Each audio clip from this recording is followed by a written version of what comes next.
Assalamualaikum warahmatullahi wabarakatuh. Tepangkeun wasta abdi Amara Hairani ti kelas 11 MIPA hiji. Abdi ayeuna bade masihan terang naon wae kagiatan abdi sapopoe.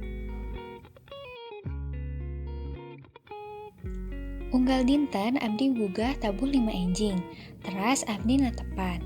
Biasana saatos natepan, abdi osok ngerjakeun padamelan ringan sapopoe sapertos mukakeun hordeng, nyapu, jeung ngepel. Abdi biasana kacai tabuh 6:30. Teras abdi teh langsung siap-siap kanggo BDR jam 8. BDR online teh mulai ti tabuh 8 dugi ka tabuh 2 sonten. Biasana diselang ku 2 tawa 3 istirahat anu durasina 60 nepikeun ka 120 menit. Dinten ieu istirahat kadua teh tabuh 12. Abdi biasana ngeusi waktu kanggo tuang sareng ngobrol jeung babaturan. Teras abdi ngalanjutkeun BDR jam katilu atawa jam katarakhir.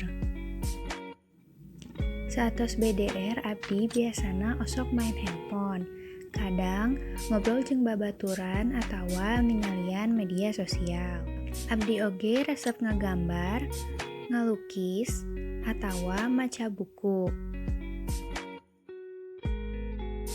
Pasontena abdi teh osok nyiram tanaman jeung meresan halaman.